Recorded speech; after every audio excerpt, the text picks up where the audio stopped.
I got rid of BV without antibiotics, and I'm going to share with you exactly what I did to help you get rid of yours too. I had BV for 10 plus years, and I literally had nobody to talk to.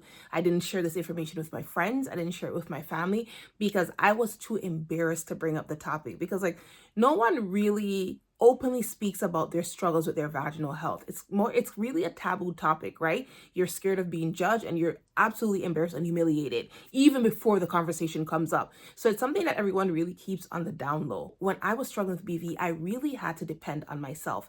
And girl, 10 years is a very long time. Healing to me felt impossible. It felt like it was never going to happen. But when I found out that my lifestyle had a lot to do with why my BV was recurring every other month, that's when everything changed for me. Hi, my name is Pia, and no girl, I'm not a doctor or anything like that. I'm a regular girl who got rid of BV or solved BV out of sheer desperation after 10 long, terrible years of living with it. And now I run an online community called the V-Spot Sisterhood, where I help women who are struggling with recurrent BV get rid of it. This is a community of amazing women who are transforming their lives. So if you want to be a part of this sisterhood and get access to the routines and strategies that I use to finally heal BV, then I encourage you to check out the information in my description box. In this video, we are going to be discussing these main points. What is BV? What causes BV? Is BV not considered an STI? How sex increases the chances of you getting BV? Why you should visit the doctor when you think you have BV, even if you're going to go the natural route. The vitamins and supplements that I used when I was struggling with BV, and why I don't use boric acid. BV is an acronym for bacterial vaginosis. Bacterial vaginosis is a vaginal infection that causes a fishy odor to come from your vagina. In addition to the fishy odor, your discharge may increase, and your discharge goes crazy as well because it could be thin, white, green, or gray. You see, your vagina is actually home to millions of bacteria, but they live in your vagina in harmony. So don't think you only have good bacteria in there. You have bad bacteria and you have good bacteria. Obviously, you want the good bacteria to outnumber the bad bacteria, but in any event, they both live there in harmony. When that balance is disrupted for whatever reason, that is when bacterial vaginosis occurs. So bacterial vaginosis is really just an imbalance in your vagina, an imbalance in the bacteria that lives in your vagina. When the bad bacteria outgrows the good bacteria, that's when bacterial vaginosis happens. In summary, bacterial vaginosis occurs, or bacterial vaginosis is triggered when the good bacteria in your vagina is outgrown or outnumbered by the bad bacteria that lives in your vagina. That's it. Now, what causes BV? Like, what could create this imbalance of good and bad bacteria that live in your vagina? If they're always living in harmony, what happens and what creates them to go out of whack? What creates this imbalance? I always say that if you breathe too hard, you can get BV. Because in my opinion, that's how easy it is for some of us to get BV. Now, girl, you can get BV by doing the simplest thing. You can get BV if you keep your sweaty gym clothes on for too long. You can get BV if you keep your wet swimwear on for too long. You can get BV if you're wearing leggings all the time because it's just warm in there, it's sweaty in there, and it's the perfect environment for bacteria to overgrow. You can get BV if you use certain type of antibiotics. You can get BV if the feminine wash you're using is like heavily scented or has a lot of harsh chemicals in it. You can get BV if you use certain type of condoms. You can get BV, just as I said, just by breathing. Your period can also trigger BV. And of course, sex sometimes leads to BV, just to name a few. I know I said sex sometimes leads to BV. However, BV is not considered an STI. I don't get it. But why? Why is BV not considered an STI, but you can get BV when you have sex? Like, sex increases your chances of BV. Well, that's because you can get BV without having sex. So let's get into it a bit. STIs like gonorrhea, chlamydia are only transmitted through sexual activity. However, bacterial vaginosis, you can get it without ever having sex, right? I just mentioned to you before, your period can trigger BV. You can get BV if you keep like sweaty clothes on for too long. Maybe you don't wear cotton underwears. Maybe you've just taken antibiotics. So BV, you can get BV without having sex. So that's the reason why it is not considered an STI. You can get BV outside of having sex. However, I always find it interesting. I'm like, well, I don't understand. Like, how does sex increase your chances of BV? Like, what happens there? I feel like this is often overlooked, and a lot of us really don't understand, like, what is happening here. Now, keep in mind, this is just kind of like speculation. I heard a doctor explain this on live. So it's really not like anything that's concrete.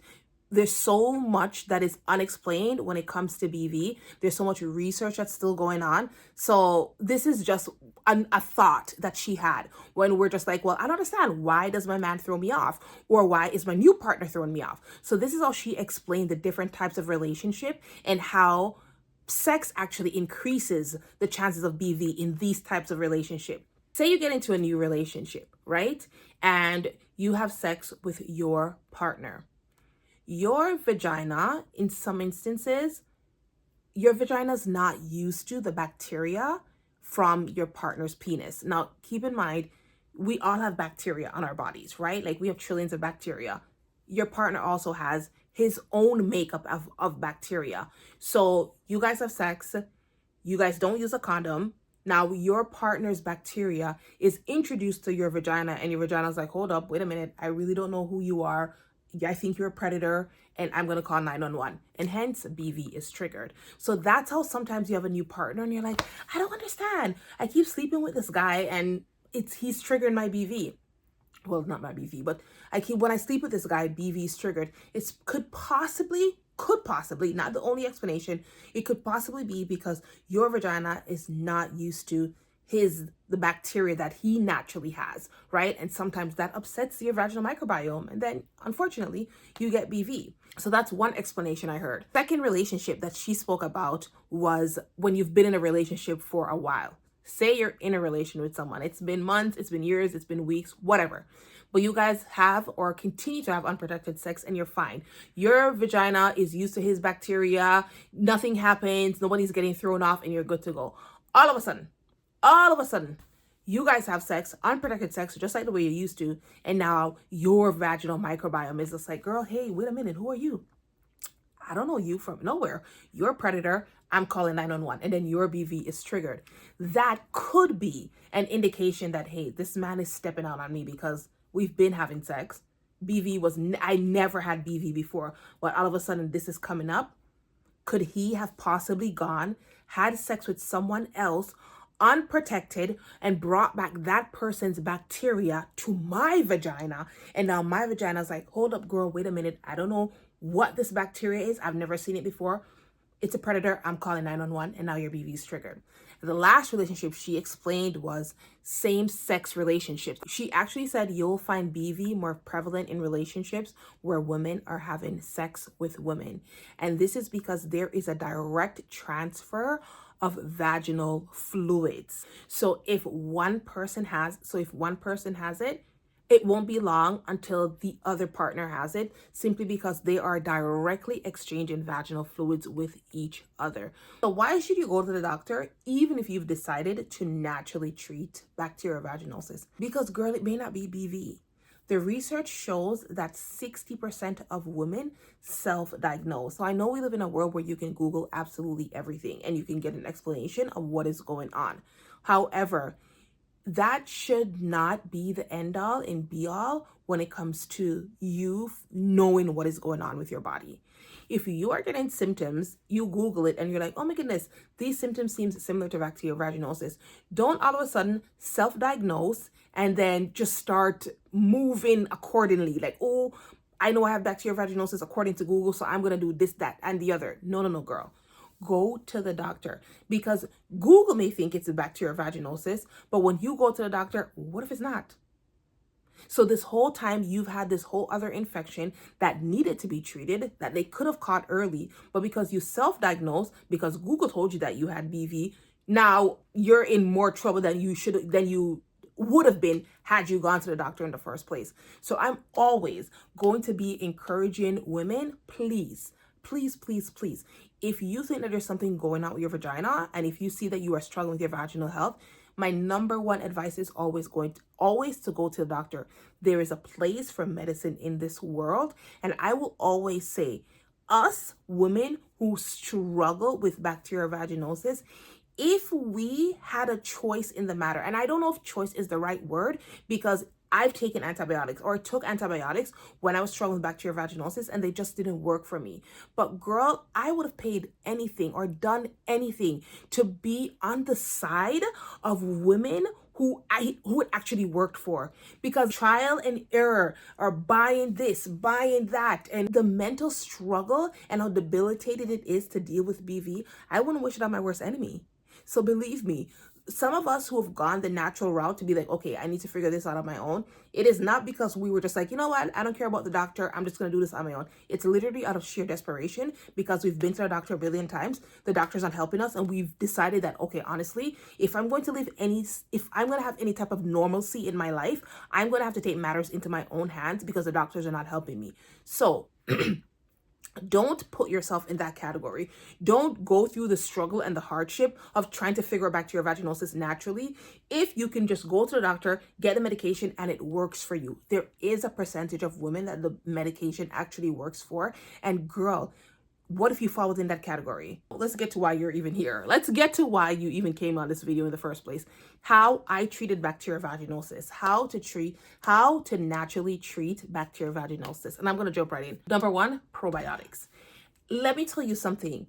I was buying probiotics every 30 days when I had BV, because I was just trying every single one. Girl, if I went on Amazon and I read the reviews, and one or two people, I didn't need two.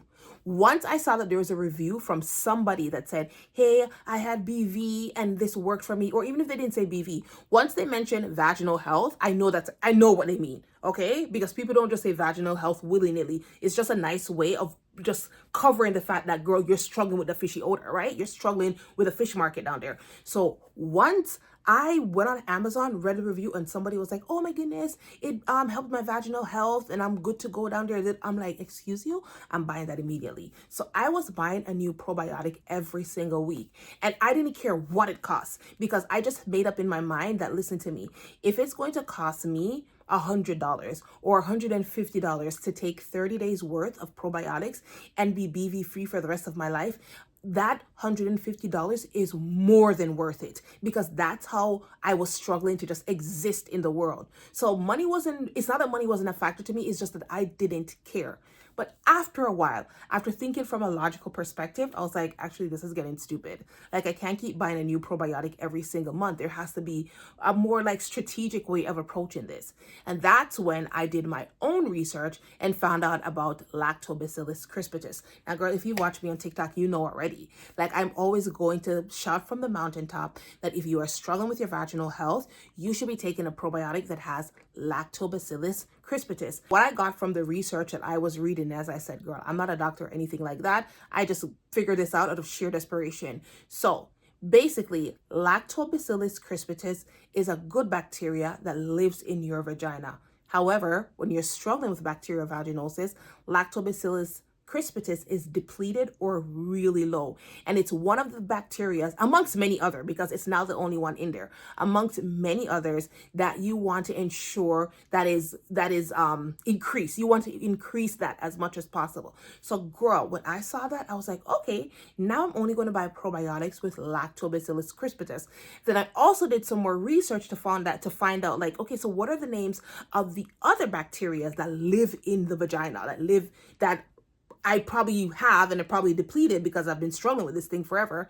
That's when I found out about the other ones, and I was like, okay, that kind of made me approach buying probiotics from a more informed perspective. And that's how I found out about Gyrodophyllus. Now, Gyrodophyllus is no longer called Gyrodophyllus. It is called Femdophilus Advanced. But when I had BV, it was called Gyrodophyllus. And I'm telling you, this thing changed my life. It changed my life. Okay, when I started taking it, I was like, yes, this is what I want to see. Like, I could really tell, that my vaginal health was improving. So if you're struggling with bacterial vaginosis, as I said, Gyrodophyllus is no longer available because it's now called Femdophilus Advanced. Check it out.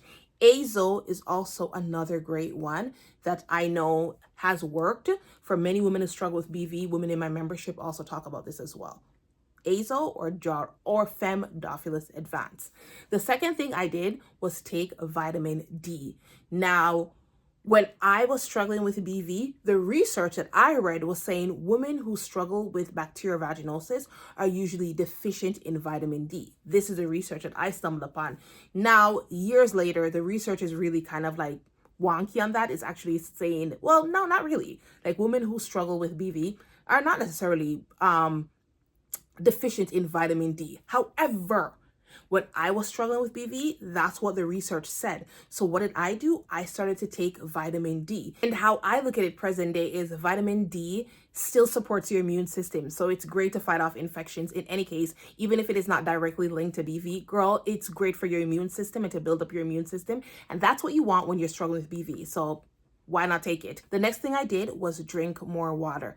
And when I'm telling you that I drank more water, I drank more water. And I'm actually too scared to even tell you how much water I was drinking per day. Now, my thought process behind this was that, listen to me, if there are toxins in my body, the more water I drink, the more it's going to flush it out. That was probably just me being excessive. Like, I don't know, 8-10 glasses of water would have probably been fine. But I went way more than that because at this point, I was obsessing over getting rid of my BV. Like, it wasn't a normal, like, oh, okay, if it goes, it goes. Like, I was determined to get rid of it. And I was just like, you know what? Water's probably going to help to move this process along. So I'm going to OD on water, right? So the next thing I did was drink more water. So girl, if you're struggling with BV, take a probiotic that has Lactobacillus crispus, take some vitamin D, and increase your water. The next thing I did was I took vitamin C. Now, the research shows that vitamin C helps to acidify the vaginal microbiome, and we know we want an acidic vagina. So what did I start to do? I started to take vitamin C or increase even my foods that have vitamin C, right? I know I'm mentioning a lot of supplements, but guys, it doesn't always have to be supplements because I also changed the way that I eat. I literally started to just eat more wholesome meals. So yes, I was getting a lot of this stuff through supplements, but my food, I also changed the foods that I was eating too. So a lot of my meals were more wholesome and they supported me in that way. So I didn't probably even need to take all those vitamins, but I did. So the next thing I did after vitamin C was I started to eat better so it could support my gut so that my gut health would get better, and as a domino effect my vaginal health would get better.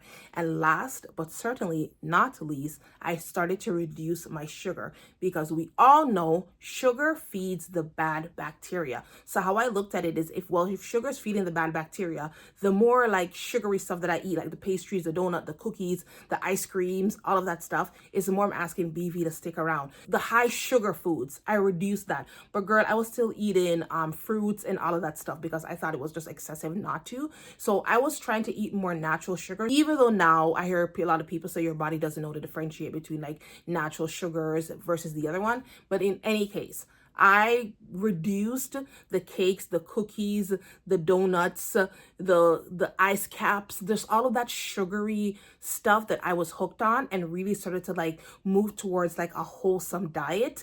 Yeah. So I just reduced that type of sugar, like the added sugars, and I started to more concentrate on like eating fruits, because how I see it is like, yes, fruit has sugar, but fruit also has so many other nutrients that are good for me, right? Like kiwi is a great source of vitamin C, and vitamin C is great for my vagina, so I eat a lot of kiwi. Was I gonna stop eating kiwi because kiwi is sweet and kiwi has sugar in it? Absolutely not. So even though I reduced my sugar, I was still eating foods with sugar, but they were like, what do they call it? Like one ingredient foods, like, but it would be like fruits and stuff like that. So let's get into my thoughts about boric acid. Now, I know everybody's on the boric acid train, but girl, I am going to ride this solo boric acid train forever. And I don't care who's on that train with me, but I'm letting you know, I'm not going to go over to the popular train because I personally believe that you can heal BV without boric acid. When I had BV, I used boric acid, right? Because I was on TikTok and I seen all the girlies talking about like they used boric acid, it got rid of their BV immediately, da da da. of course, I'd be a fool not to jump on it, right? I've been struggling with BV. So if there's something that comes out that's going to get rid of my BV in a day or two or maybe 7 days, I was on it like white on rice. So of course I bought it. But I soon after realized that not only was this thing not working for me, you now become dependent on it. So it may work, but then it's going to come back. So you have to take boric acid again. And then it's going to work, but you're going to have to take it again because it's going to come back. Like, I just felt like I was caught in a cycle with boric acid. And I was just like, okay, well, this thing is actually not working because I'm not looking for a temporary relief. I'm looking to actually just get rid of BV forever. So if boric acid is going to keep me in a cycle where I have to be popping a boric acid every couple of days to keep my BV at bay, then, well, it's not really healing me. So that's the reason why I'm not for BV. I'm not saying I'm against anybody who takes it because everybody's body is different. And maybe for some girls, they take it and immediately their BV is healed forever and they're good to go. But that wasn't my story. Now, from speaking with some of the girls in my membership, there's a girl in my membership, she's had BV for 20 years. And she's like, girl, I've been popping boric acid forever. And what we were both discussing is, it may work for somebody who's just had BV maybe for a month or two. They pop boric acid and they're good to go.